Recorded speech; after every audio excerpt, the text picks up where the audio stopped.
Yes, me again.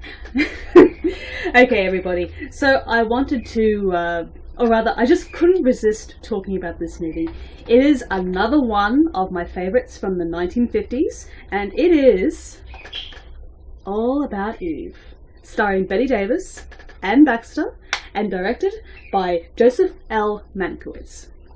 This movie has the distinction of being one of the most biting, bitchy, and most brilliant satires of Hollywood and the world of acting ever made.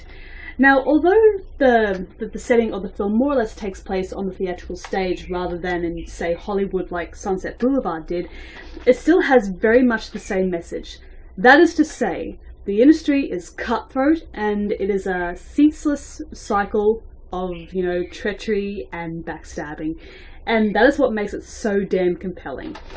Mankiewicz actually wanted Bette Davis for this role because he could tell that Bette Davis was sort of growing more and more concerned about her clout in Hollywood. Because up until that point, she was like one of the young ingenues with her big eyes and sort of expressive face. So, yeah, Bette Davis was rightly getting a little bit concerned about, her stock in Hollywood. But Mankiewicz came to her and said, look, I can put you in this movie and I can make you brilliant. Not that you're not brilliant already, but, So, this is one of Bette Davis's best roles because it really does play to her strengths. Bette Davis was one of the actresses in Hollywood who skewed the Madonna-whore dichotomy. By Madonna-whore, I mean like the two main sort of degrees of how women were portrayed in films. You had the femme fatale, the dangerous female, and then you had the damsels in distress, very, very saintly and very pure and mousy. And Bette Davis skewed that by playing ruthless, aggressive, assertive characters, and that's why I love her so much.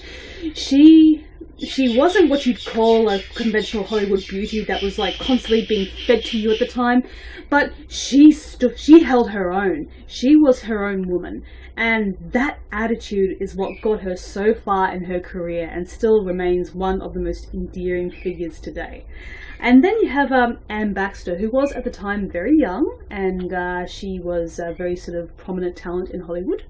So to pair these two actresses from different generations up, it could have been a match made in hell, but it was actually a match made in heaven. Both actresses liked each other a lot, but there was a sense of competition between them, and you could see it in the movie, just heavily exaggerated. So I assume all of you basically know about the story of All About Eve. Like an elderly actress takes a younger actress under her wing, and at first the younger woman is very sort of humble and wants to help out and wants to be the older woman's friend, but as time goes on, the younger woman starts to manipulate all those around her with a clever story after clever concoction after every single piece of manipulation you can think of, and that the younger sort of overrides the older. It's basically as simple as that. But again, what makes a film like this so great and so memorable is the actresses and the lashing dialogue in this movie. You will never hear anything so proud and so cruel and so bitchy and bitter and fabulous as what you hear in this movie. There are so many choice quotes. For me to sort of, shoot them back at you would be absolutely ridiculous because I am not Bette Davis and I am not Anne Baxter. But this movie is just so volatile, but its violence comes from its words and not from acts of physical violence. If there was a catfight or a punch-up, this movie probably wouldn't have been as powerful or as funny. So for a film covering this dark material just through the use of words and intention and intonations, it's marvellous. And then you have George Sanders as Addison DeWitt. Addison DeWitt is one of the greatest Machiavellian characters because he sees right through Eve's facade from the moment he meets her. He recognizes a monster because he is a monster. And I know George Sanders primarily as Shere Khan from The Jungle Book, and Shere Khan is one of the better sort of villains in the Disney pantheon, and that is simply because Sanders has such a very distinct distinctive and very regal and so sinister voice that it really comes through every single performance he does. I don't think I've ever seen him play a straight good guy. He always has to have a darkness within him, and Addison DeWitt is one of those snakish characters. He sort of like lurks around in the background, and he sort of like observes people and sees how they work. And when he singles out Eve, he decides to make a project out of her because he can use her. He basically blackmails her by saying, "I know what you are, and I will expose you. I will expose you if you do not work for me." In a sense, like DeWitt and Eve Harrington are perfect for each other, but at the same time they hate each other. It's so good. Yeah, I think I've said all I really needed to say about this film, because it's all about the dialogue. The dialogue and the way it portrays the subject matter is near brilliant.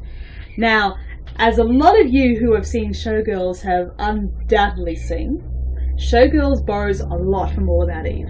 And quite frankly, I can't blame it, because All About Eve, to this day, still remains a very prominent look at how the Star Machine works, especially when it pertains to women. Considering women are seen as more expendable in films and in television and in theatre, it is so ruthless on the female sex. It's very, very unfair. And what stops you from sort of frowning and crying about this movie is how sort of, funny it really is. There is comedy in tragedy, and that is what truly makes All About Eve pop. It doesn't necessarily agree with the attitude towards the women, and why should it? But at the same time, it is not sort of shoving it down your throat and making you choke on it. Not really making you feel particularly guilty about watching it. It's such a perfect manipulative movie. It sort of directs your emotions any which way it can. Like, it tries to get you on Eve's side, then it gets you on the side of Bette Davis, who plays Margot Channing, the older actress, and it throws you around for a loop quite a few times before you see that the final frame of the movie, and then you realise, oh god, this is happening all over again, and it's just going to keep on happening.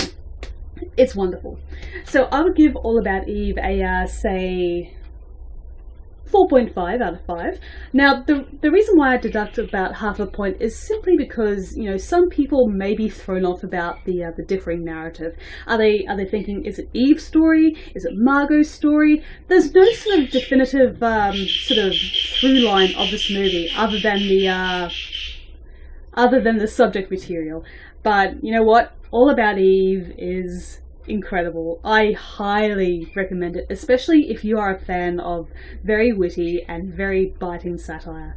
So yes, I would give that movie a 4.5 out of 5, and I shall see you again, hopefully soon. See you later, guys, and you take care of yourselves and each other.